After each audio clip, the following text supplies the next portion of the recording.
"Sir, can I slip under your coat?" The young girl whispered. The silent rancher froze in shock. New Mexico Territory, spring of 1873. The desert stretched for miles, hot, endless, and unforgiving. A freight train carved its path across the sun-cracked land, its iron wheels rattling like bones on the edge of the world. Inside the last passenger car, the air was dry, still, heavy with dust and resignation. Most of the men inside sat slumped in silence, hats low, boots dirty, eyes dull with the wear of living too long in a land that offered too little. At the very end of the car sat a man alone, broad-shouldered, towering, quiet. Silas Boone. He wore a long tan duster coat, faded at the edges, but strong. It draped over his frame like a cloak built to weather dust storms and bullets alike. His hat shaded a square, sun-worn face. His eyes, cold and unmoving, stared out the window at nothing in particular. He looked like a man who had stopped expecting things a long time ago. He had not spoken since boarding, nor had anyone tried to speak to him. Then the door at the far end opened with a metallic groan. A girl stepped in. Young, barely 18, with wind-tossed hair and dirt streaking her cheeks. Her dress hung loose and ripped, too thin for the desert wind. Her boots were too big, obviously not hers, laces dragging across the splintered floor. She was breathing fast, glancing back over her shoulder every few steps. Her eyes searched the car, wild and desperate, landing on the quiet man in the back. She moved toward him, clutching a canvas satchel to her chest like a lifeline. When she reached his bench, she stopped. "Sir," she said, barely audible. Her voice cracked with the dryness of fear. "May I slip under your coat?" Silas didn't look at her, not at first. Then slowly, he turned his head. His eyes met hers. They were wide and red-rimmed, but not dull, not empty. There was still a flicker of fight in them, buried beneath the dust and dread. "Please," she whispered again, "do not let them take me." Silas blinked once, his jaw tightened. Then, in one quiet motion, he shifted his broad frame and lifted the edge of his coat. She slid in beside him, shaking. Her body curled in under the heavy fabric. Her shoulder brushed his ribs. He said nothing. Her breathing slowed just enough to match the rhythm of the train. Her eyes closed. Her satchel rested in her lap. Her hands trembled. Silas kept staring forward, his expression unchanged. The train swayed gently on the rails. Outside, the sun dipped lower behind the buttes, casting golden light through the dusty glass. Then, the faint sound of boots, several pairs, heavy, purposeful, growing louder, drawing near. Somewhere down the corridor of the train car, a door slammed open, and footsteps echoed closer. The footsteps drew closer. Boots clapped against wood, hard, heavy, hurried. Ellie's breath caught in her throat. She pressed tighter into Silas's side, buried beneath his coat like a fox hiding from hounds. Her whisper came out broken. "Please, don't let them take me. I'm begging you." Silas didn't answer, but he shifted. Just slightly, enough to lean in, his wide coat folding in closer around her. He didn't look at her. He didn't ask a single question. But the motion said what no words could. "You're under my shadow now." The door creaked. The boots entered. 3 men, one tall and sunburned, another thick-shouldered with gambler's rings on every finger. The third had a scar like a knife mark splitting his chin. They moved slowly, scanning faces, eyes hard, hungry. One sniffed the air like a bloodhound. Ellie's fingernails dug into her satchel. Her body trembled, her mouth pressed shut to keep from whimpering. One man turned, looked directly toward the back row. Straight at Silas. His gaze lingered. Silas stared back, unmoving, his expression carved in stone. No flicker, no fear. The man blinked, uncertain, then turned away. They moved on. The tension in Ellie's chest loosened, just slightly, until the train jolted. A gust of desert wind hit the windows, and with it came a voice from outside, muffled but sharp. "She's on this train, keep looking." One of the men doubled back, his hand reached toward the back bench. Silas moved first. Without warning he stood, his frame towering, coat flaring like a storm cloud, and gripped Ellie's wrist. "Hold tight," he said. He yanked her up and bolted toward the back of the car. The last door, the emergency hatch. "What the— Hey!" one of the men shouted. Silas kicked the latch. The door burst open, wind howling through the narrow gap. Ellie gasped. Her boots skidded on the threshold. "Jump," he said. Before she could scream, he jumped first, pulling her with him. They hit the earth hard, tumbling into sand and dry brush. The world spun. Ellie felt the skin tear on her elbow. Stones bit into her knee. Silas rolled to his feet and pulled her up without a word. The train thundered away behind them, wheels screaming into the horizon. Then came the shouts. They jumped. Over the ridge. Silas took Ellie's hand and ran. They moved through brittle weeds and sharp stone, uphill toward a dry ravine. The sun had dipped lower, casting long streaks of firelight across the land. Ellie tripped. Silas didn't stop. He just reached back, yanked her upright, and kept going. They reached the edge of a low canyon, and Silas yanked her behind a ridge of jagged red rock. He crouched, pulled a knife from his boot, and slashed a length of rope from his belt. Then he grabbed a fistful of dry grass, twisting it with sharp, practiced fingers. "What are you doing?" Ellie gasped, crouching beside him. He didn't look up. "Making smoke." He tied the rope to a scrub branch, lit the grass with his flint, and shoved it beneath a pile of dry brush. Smoke rose fast, white and thick, curling around the rocks like desert mist. "Back this way." He pulled her low through the brush, weaving around boulders until they dropped into a narrow, dry creek bed. Behind them, voices cursed, coughed, confused. "The hell's that smoke?" "Which way'd they go?" Ellie followed blindly, lungs burning. Her legs screamed for rest, but she didn't dare stop. Finally, after what felt like hours, the shouting faded. Silas slowed. The world was quiet again, just wind, dusk, and the soft sound of her ragged breath. She collapsed to her knees. "I can't." "You can." He looked down at her, not unkindly. Then he offered a hand. She took it. They walked again, slower now, over one more ridge, through one last stretch of stubborn sage. And then, light. A single lantern flickered from the porch of a crooked house nestled in a shallow valley. The fences were bent, but standing. The barn had holes, but the roof held. Chickens wandered in the yard. A rusted bell hung from a post. Ellie blinked. "Is this?" Silas nodded. "My place." He led her across the yard, past a limping goat, toward the front steps. "You'll be safe here," he said simply. Then he opened the door. The morning arrived with a hush. Sunlight dripped through the branches of the old oak by the porch, casting a net of golden light across the yard.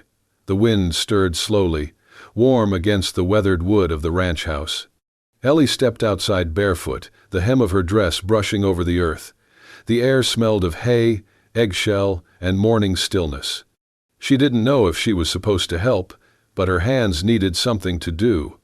She started with the porch, sweeping dust and leaves into a quiet pile, then to the edge of the barn, where she stacked kindling without being asked. Her fingers moved by instinct, her eyes scanning everything as if trying to memorize the shape of safety. A soft creak broke the silence.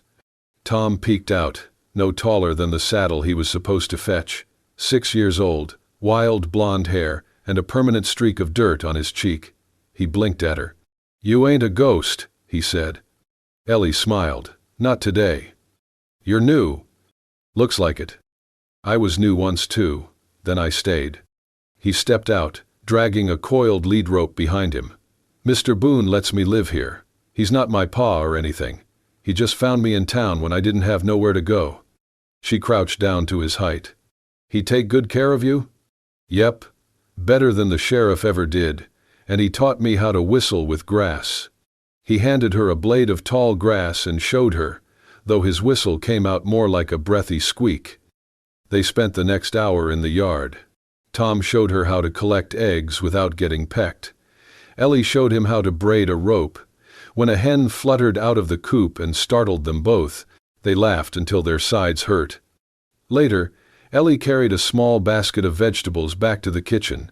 She rinsed them in a basin, sleeves rolled up, arms dusted with flour and dirt. Her body moved on muscle memory. It felt like a life she had almost forgotten. Inside, Silas was already seated at the table. Tom hopped up beside him with a thud. Ellie paused at the doorway, unsure whether to sit. Silas nodded once toward the empty chair, so she took it. Breakfast was simple: warm oats, a slice of dry cornbread, black coffee. Ellie noticed the details: the spoon set neatly at her side, the napkin folded without creases. She whispered, "Thank you for yesterday." Silas didn't look at her. "You needed help. That's not always enough reason for people to give it." He didn't answer. They ate in silence, the kind that wasn't cold, just careful. Tom hummed while kicking his heels against the chair leg. After breakfast, Silas went out back. Tom followed, dragging a wooden stick and declaring it a sword. Ellie stayed behind to clear the dishes. As she rinsed a bowl, her voice slipped into the quiet. "I'm 18, she said. Her back was to the room, but she knew she wasn't alone. "Not that it means much. My father always said I was just old enough to be useful." She paused. Her hands stayed underwater. "He drank most days, gambled the rest. Lost more than money. He lost whatever kindness he had left." A plate clinked gently in the tin sink. "When the debts stacked too high, he traded me to a saloon man. Called it marriage, but it wasn't. Man was twice my age, maybe more. Always smelled like blood and whiskey." She swallowed. "The night before, I took the ring, a few coins. I ran." Her voice dropped. "They've been after me since." The dish slipped in her grip, then steadied. Behind her, the sound of a chair scraping back. A quiet step. Silas appeared beside her, took a towel, and began drying the plates. He said nothing. She didn't look at him, but her voice softened. "I didn't think I'd make it past the train. Then you—" She trailed off. Silas folded the towel with practiced hands. Outside, Tom shouted something about sword fighting a cactus. His voice echoed across the yard. Ellie turned toward the window. And for the first time in days, she laughed. Not forced, not polite. Just laughed. Silas looked at her. Something in his eyes shifted. The corner of his mouth twitched. Not quite a smile, but the closest thing to it in a long, long time. The days passed without incident, and with them came the slow settling of silence that no longer felt like tension, but something closer to peace. Ellie fell into the rhythm of the ranch, as if she'd always belonged. Mornings began with the soft creak of floorboards and the smell of damp earth. She swept the porch, fetched water in small pails, folded laundry, warmed by the Sunday at noon. She chopped vegetables for stew or mended Tom's shirts where the elbows had frayed from too many imaginary sword fights with fence posts. Silas, true to his nature, remained quiet, moving through each day like part of the land itself, reliable, solid, unspoken. He repaired the corral post by post, patched the barn roof without fuss, and cleaned his tools with the same care he gave to saddles and silence. Their words were few, but something was beginning to fill the space between them, something slower than speech and softer than certainty. One afternoon, the light had turned amber and long shadows stretched across the pasture. Ellie wandered to the fence line, her skirts catching in the weeds, her fingertips brushing over the wild grasses. There, nestled between two rocks, she spotted a small bloom, a single wildflower with pale yellow petals and a trembling stem. It looked out of place, fragile, in the dry soil, but it stood. She plucked it gently and carried it back toward the house. Without a word, she placed it on the wooden step outside the front door. Nothing grand, nothing wrapped, just the bloom resting against sun-bleached grain. That evening, Silas found it. He stood for a long moment at the top of the stairs, staring down at the flower as if it had no business surviving here. Then he picked it up, almost reluctantly, and disappeared into the house. Later, when Ellie passed the small writing desk tucked in the corner of the main room, she noticed his old leather-bound notebook left open on the edge. Pressed neatly between 2 pages was the wildflower, flattened but carefully placed. She said nothing. The next day, when Ellie walked by the stable on her way to bring in the wash, she noticed a change in her usual resting spot, the flat stone beside the paddock, where she often sat after chores. A folded piece of oiled hide had been laid across the stone like a cushion, and beside it sat a wooden cup filled with cool water, the rim still beaded with condensation. She paused, one hand on the laundry basket, and smiled. There were no names attached, no notes, no explanations, but the message was as clear as if it had been carved in oak. She sat for a while that afternoon, sipping the water, eyes watching the sky. That evening, as dusk crept across the porch and the scent of stew filled the kitchen, Ellie finished sewing the patch on Tom's shirt while Silas quietly rehinged the gate that had been sagging all week. At dinner, without fanfare, Silas reached for the pot and ladled soup into her bowl first. Tom didn't notice, busy recounting how he had seen a hawk, the size of a bear, in the field. But Ellie did. She didn't speak of it, but the gesture curled warm inside her chest. Later that night, the wind picked up suddenly, rustling the shutters and whispering through the cracks in the cabin walls. Ellie, already in her room, heard footsteps outside her window. She peeked through the curtain. Silas was standing on the back stoop, securing the window latch with a length of rope. He tied it off with a neat knot, tugged it twice to check, and walked away. He never knocked, never said a word. Ellie returned to her bed, pulled the thin blanket tighter, and let the wind slide past her without worry. Lying in the dark, her thoughts drifted.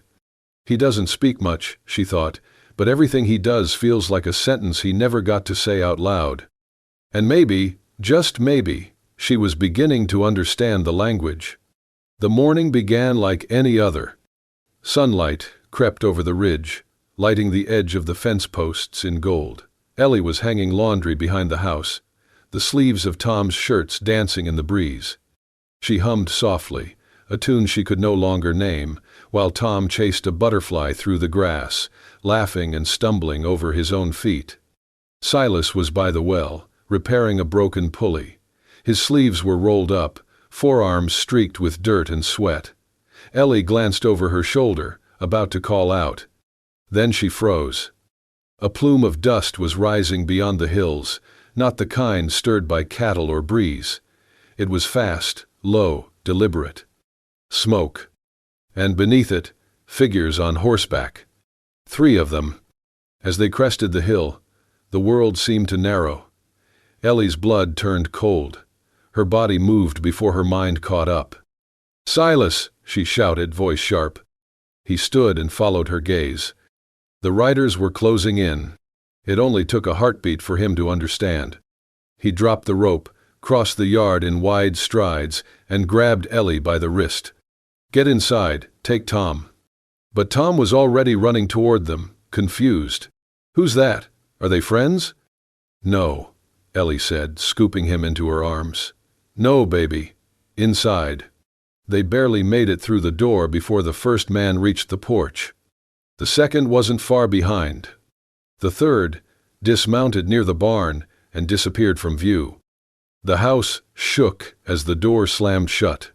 Silas pushed a cabinet in front of it and reached for the rifle leaning by the wall. "You remember what I taught you?" he said to Ellie, eyes locked. She nodded, swallowing hard. "Stay low, stay calm." The door burst open. Wood splintered. One of the men, burly, sweat-soaked, eyes red with rage, charged in. Silas didn't hesitate. He drove his shoulder into the man's gut, sending him crashing into the table. Ellie grabbed Tom and ducked behind the stove, shielding the boy with her body. The second man kicked in the back entrance. He grabbed at Ellie's skirt, snarling, but she flung a pot at his head, catching him square in the jaw. Silas turned, landing a punch that sent the attacker staggering into the wall. The house rang with noise, grunts, wood cracking, glass shattering. Then, a scream. Not Ellie. Tom. The third man had crept in through the barn, circled around, and now stood in the kitchen doorway. His arm was wrapped around Tom's tiny chest, the blade of a hunting knife pressed against the boy's throat. Everything stopped. "Step back," the man growled. "Drop it, or I'll spill the brat like a pig." Silas froze. Ellie's breath caught. Tom's eyes were wide, brimming with silent tears. Silas raised his hands slowly, the rifle slipping from his grip. "Don't hurt him," he said. "You don't want to do that." The man sneered. "I want the girl. She's got something that ain't hers, and I'm gonna take it back. You'll get nothing if you touch the boy." The man's grin widened. "Then be a good hero, cowboy. Come take him back."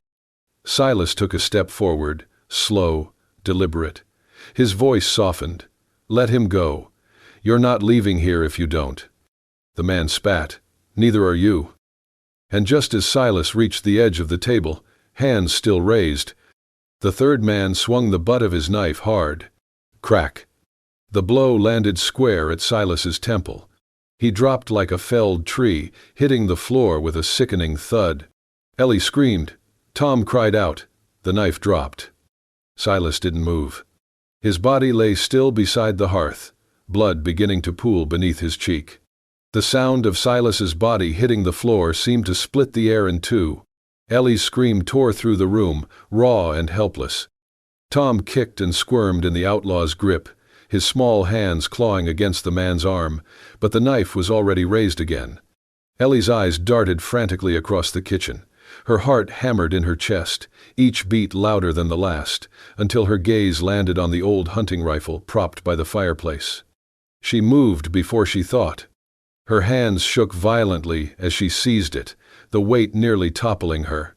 The stock was worn smooth, the barrel cold. Her knees buckled, but she planted her feet. She could hear her own breath rasping, hear the outlaw's curse as he turned toward her. "Put that down, girl," he snarled. "Or the boy dies first." Ellie's lips trembled, but her voice came out steady enough to surprise even herself. "Let him go, now." The door behind her creaked, and suddenly another presence filled the room.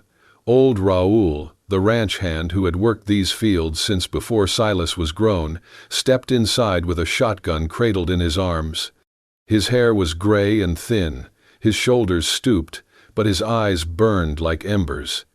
"Best do as she says," Raoul growled. The room tensed, a taut string about to snap. Ellie raised the rifle higher, though her arms quivered beneath the strain. Her finger brushed the trigger. The outlaw holding Tom sneered. "You wouldn't dare." Ellie swallowed, the barrel swaying. "Try me." For a heartbeat, no one moved. Then Raoul lifted his shotgun to the ceiling and fired. The explosion shook the rafters, dust cascading from the beams. The thunder of it rattled the dishes, and the outlaws flinched instinctively, eyes darting. "Next one ain't for the roof," Raoul barked. Ellie drew in a ragged breath, braced the rifle against her shoulder, and pulled the trigger. The shot cracked, deafening. The bullet grazed the outlaw's shoulder, tearing fabric and skin. He howled, dropping Tom in shock. Tom scrambled across the floor and clung to Raoul's leg, sobbing. Ellie staggered back from the recoil, her arms burning, but she didn't drop the weapon. Her chest rose and fell with desperate fury, tears streaking her dust-smeared cheeks. She kept the barrel leveled, even as her body shook. The outlaws glanced at each other, the sudden certainty in their eyes beginning to falter. One of them cursed, clutching the bleeding man by the arm. "She's crazy, let's go." Another shot from Raoul split the air, this one grazing the porch as the men scrambled for the door. They stumbled into the yard, dragging their wounded comrade with them, spitting curses over their shoulders but not daring to come back. The sound of hooves pounded into the distance. And then, silence. Ellie's grip slackened. The rifle slipped from her hands and clattered onto the floorboards. She collapsed to her knees beside Silas, whose still form lay sprawled on the kitchen planks, blood dark against the wood. "Silas," she whispered, shaking his shoulder. "Please, wake up, please." No answer. Her tears dropped onto his shirt as her hands fumbled against his cheek, his chest, searching for any sign. "Don't you leave me," she begged, voice cracking. "You don't get to leave me after everything. Do you hear me?" A faint groan stirred from his throat. His body shifted, only barely, but it was enough. Ellie gasped with relief, clutching his hand in both of hers. Her heart thudded so wildly it drowned out the ringing in her ears. She pressed her forehead to his, whispering broken prayers and promises all at once. Tom sobbed into Raoul's coat, the old man rubbing his back with trembling hands. And Ellie, for the first time since she had run from the world, realized she wasn't running anymore. She was standing. Frightened, yes, her whole body shook with it, but still standing, because someone she loved had fallen, and she had lifted the gun. The ranch fell into a hush after the chaos. The broken door was patched with rough boards. The yard still bore the marks of hooves and scuffle, but inside the house the world had narrowed to a single room, a single bed, and the man who lay within it. Silas had not stirred much since the blow to his head. His breaths came slow, shallow at times, and Ellie counted each one as if the next might not come. She stayed by his side. She changed the damp cloth on his brow whenever it cooled. She coaxed water past his lips with a steady hand, her voice soft with words he could not quite hear. When Raoul brought broth from the stove, she lifted the spoon carefully, pressing it to his mouth, whispering encouragement until he swallowed. Tom sat on the floor nearby, drawing with charcoal on scraps of paper, glancing up now and then with worried eyes. Ellie would smile at him, though her own face was pale from sleepless nights.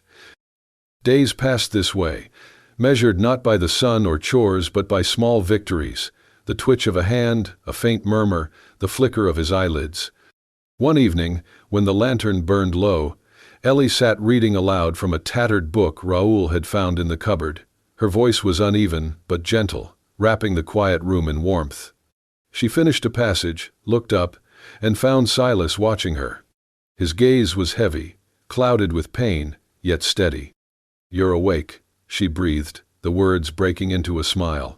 He didn't answer at first, only let his eyes follow her as she set the book aside and leaned closer.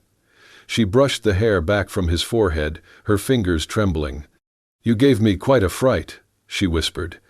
His lips moved, the sound faint, rough, like gravel. "Still here?" She laughed through the tears she hadn't realized were falling. "Yes, still here." The next day, she fed him spoonfuls of warm porridge, slowly, patiently. Each time, she held the spoon steady until he managed to swallow. She dabbed the corners of his mouth with a cloth, her touch tender, almost reverent. They spoke little, but the silences were no longer empty. They were filled with the weight of things neither dared to name aloud.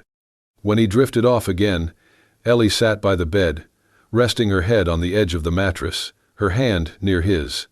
She didn't notice when his fingers moved, until they covered hers. Her breath caught. She looked up, met his eyes, and saw the truth in them, unspoken but certain. He held her hand, not tightly, but as if grounding himself to the world through her. Ellie's voice was barely above a whisper. "I'm not afraid anymore, not since I met you." Silas closed his eyes, but his hand tightened just enough to answer. Tears welled in her eyes, but they were not only from fear or exhaustion, they were from the quiet bloom of something she had not thought possible again, hope, fragile and fierce. The ranch was scarred, the world outside still dangerous, but in that small room, beside that bed, she felt a certainty stronger than either. She wasn't running anymore. She was staying. Weeks passed, and with them, the wounds of that violent day faded into scars. The door had been mended, the yard cleared of broken boards, the smoke-stained air replaced by the sweet scent of early summer grass. What had once felt fragile now carried the weight of permanence. The ranch was alive again. Tom's laughter rose high across the pasture as he chased after a butterfly. his small boots kicking up dust that sparkled in the sunlight. Raoul leaned against the porch rail, pipe in hand, watching with quiet pride. Near the fence line, Silas worked with a steady rhythm, hammering nails into the posts, shoulders strong though still marked by bruises that had not fully healed. His movements were patient, each strike deliberate, as though rebuilding more than just wood. Ellie came walking across the yard, a bucket of water balanced against her hip.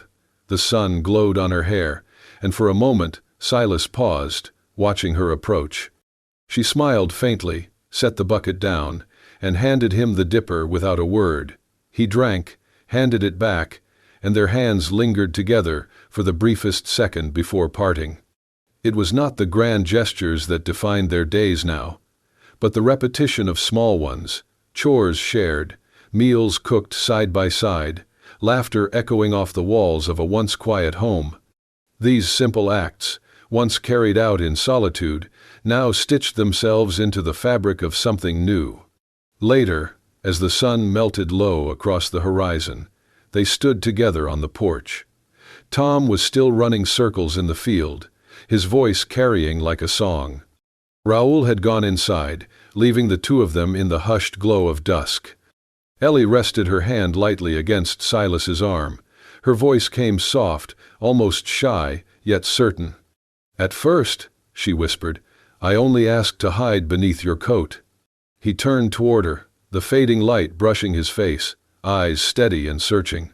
"But now," she continued, her gaze holding his, "I only want to stand beside you, through sun and rain, for the rest of my life." For a long moment, there was no sound but the wind, moving through the grass. Silas's hand rose, rough palm brushing over hers. He didn't speak, but his grip tightened, and in that silence the promise was made. Together, they stepped down into the yard, walking until they reached the edge of the pasture where the wildflowers grew in a sweep of gold and white. They stood side by side, looking out over the field as the evening light spread across it like a blessing. The world was still vast, still harsh beyond the fence, but here, among the blooms and the laughter of a child, their hearts were free. And as the sun sank into the horizon, painting the sky with fire and gold, it felt less like an ending and more like the beginning of a promise kept. And that was the tale of a girl who once begged to hide beneath a stranger's coat, only to find a home beneath his heart. From fear to courage, from loneliness to love, Ellie and Silas showed us that even in the harshest land, hope can take root like a wildflower and grow into something unbreakable. If this story moved you, don't forget to hit that hype button and subscribe to Wild West Love Stories for more unforgettable journeys of love, loss, and redemption on the American frontier. Because out here, where the wind carries secrets and the land holds scars, every love story is a legend waiting to be told.